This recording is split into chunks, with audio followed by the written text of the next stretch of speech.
What's going on, everybody? I am KODX back there, and welcome to a brand new addition to the GNL family, and this is Under Review. And today we are looking at the brand new Switch title, Octopath Travelers, from developer Square Enix, published in partnership with Nintendo exclusively for the Nintendo Switch. The good old nostalgias of JRPGs has returned, and Octopath Travelers pays a beautiful homage to the 16-bit era of video games.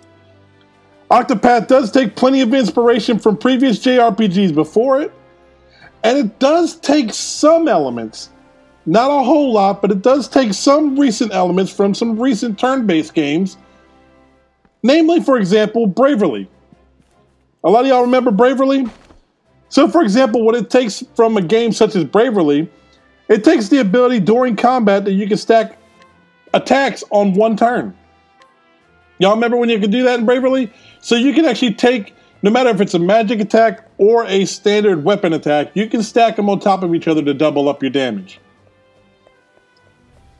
One clear, unique draw to Octopath Travelers is drawn by the title alone. The title of the game refers to 8 different protagonists that each have their own unique story and special abilities.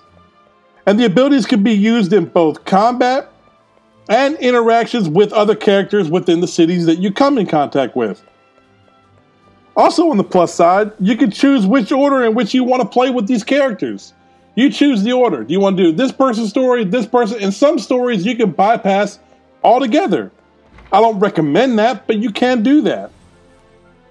So the fact that they have this kind of intriguing story element that you can kind of go from one character to another, and a lot of the characters' stories kind of intertwine with each other.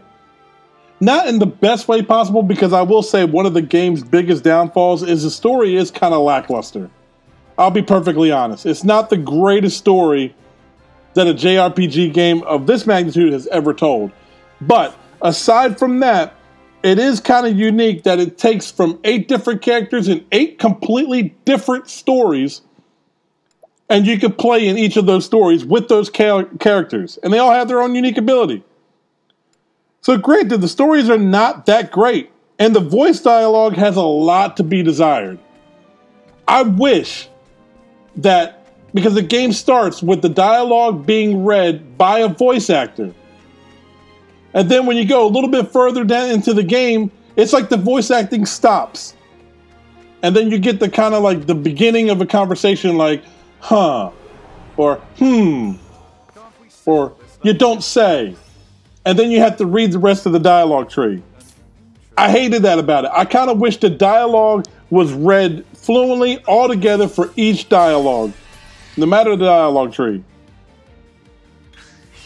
So that kind of leaves a lot to be desired, and the dialogue can be a bit grueling with the game. But the game does thrive on character progression and the thrill of item hunting and different challenges. The game does reward players for exploration, so you can get new jobs and finding new and powerful gear. So if you're one of those type of players that likes to go around looking for secrets and looking for different items throughout the world, this is perfect for you, because this game rewards you for going down all the different paths and different avenues and looking for those special items. You'll find chests hidden throughout the world. When you're going throughout the world and you're traveling from one destination to another, the enemy contacts that you come in, or the enemies that you come in contact with, you can fight to get items from them as well. And very early in the game, you're right. I'll say this, a lot of the equipment is not the best. It had a lot to be desired there, but you do find items as you progress, and they get relatively strong as you go on. And the boss fights are very imaginative, and they can be a bit challenging. The very first boss that you come in contact with actually took me quite a bit of time to get through. I won't say in difficulty, but in just time it's consuming. I used most of my mana and most of my health potions before the boss was even killed. So Octopath is a very satisfying game and has a wonderful callback to the retro-style JRPGs from the past. However, the loose-based storylines leave a bit to be desired.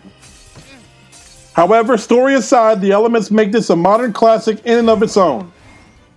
8 characters with 8 different unique skills and stories, and a simple but yet deep combat system and an aesthetic that makes this the perfect addition to the Nintendo Switch library. Is this enough to buy a Nintendo Switch console for? No. But if you own one already and enjoy turn-based retro-style RPGs, you will love this game. So happy hunting, everybody. We gave this game a beautiful score of 4 out of 5, which makes this an actual awesome title, a much-needed addition to your Nintendo Switch library. If you don't like JRPGs, you may want to skip past it, but if you like those turn-based RPGs, this game is perfect for you. So give it a shot. 4 out of 5 from us. This is the under review, the brand new addition to the GNL family. I am KODX Factor, and until next time, everybody, game on.